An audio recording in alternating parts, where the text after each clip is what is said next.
Hi, I'm Alicia, and today I want to talk to you about technology and the effects it's having on our children. From the beginning of time, we've always kind of thought of technology as this really great thing, very beneficial, very useful, um, but we don't usually think about some of the really crazy consequences that technology can have. And a lot of parents don't think that their kids really spend that much time with technology. But actually, in 2010, the Kaiser Foundation did a study, and it showed that elementary age kids, on average, used about 7.5 hours of entertainment technology per day. Now, that's kind of a lot, but that's what they found. And the American Academy of Pediatrics suggests that this is over 5.5 hours too many for a child of that age. And that's a relatively large margin of difference between what we should be using and what we actually are doing.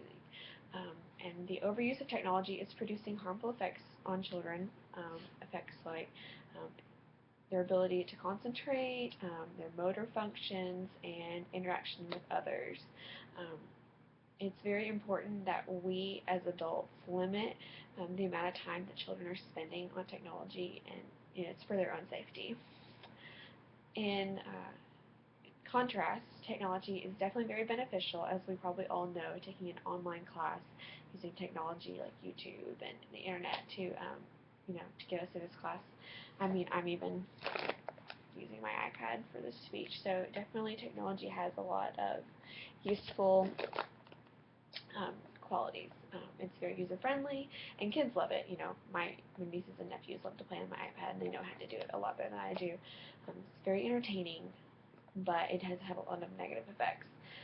If you've ever seen a Lumosity commercial, you'll notice that our brains are malleable, they're plastic, and they're kind of like a muscle. The more you train them, the better they are, and like weightlifters aren't necessarily really good at running, even though they're in great shape. Um, and technology, because we're using it in this way, is making us better at scanning information, but it is actually hurting our ability to concentrate.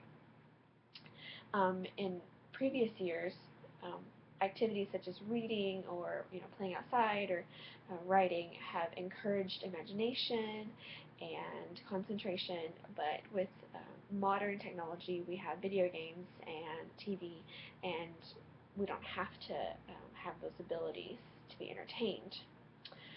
Um, Students are having trouble with doing homework because of all the distractions that technology is providing.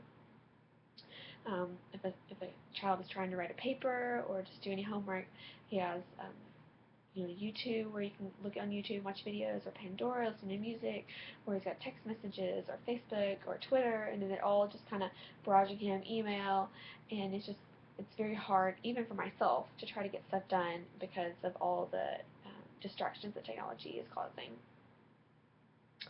It is also affecting children physically.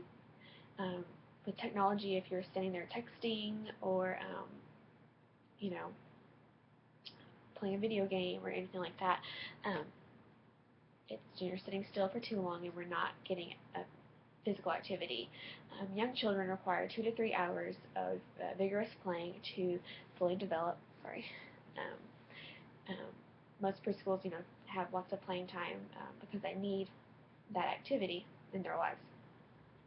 Technology is believed to be one of the leading causes of obesity in America, and I have to agree with that.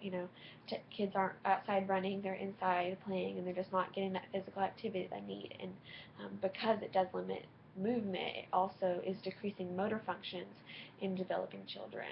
Also, technology is overloading the auditory and visual functions of children. Playing violent video games or watching TV shows is just overloading their senses, and their bodies aren't ready to handle that. So it's just very very overwhelming. It's also affecting children's psychological and emotional health. Kids aren't getting the quiet time they need.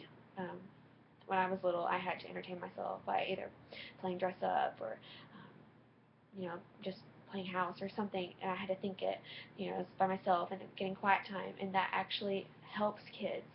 That quiet time helps them to develop their own emotions and their own thoughts. And now with TV, or not just TV, but Twitter and all the fun games kids can play on iPads is it's just barraging them, and they're not getting time to kind of work through what they're feeling and just face their emotions. Um, some scientists suggest that lack of face-to-face contact is hurting kids' ability to empathize with others. Um, like if a kid sends a text message, "Hey, you're fat," he doesn't see that crushed look on the other person's face. Um, and so he doesn't understand this is hurtful. So it's hurting their ability to empathize with others. Even comedian Louis C.K. talks about technology affecting us, like texting and driving, because we're so afraid of being alone, even for a second. We need that technology to always be in contact with someone else, and that we text and drive and get hurt. In conclusion, it is our responsibility to limit the time that our kids are spending on technology, because it is our responsibility to protect the future generations from these things that we're not thinking about. And I think by limiting the time our kids spend on these devices will really help them to avoid these crazy effects that we don't even understand today.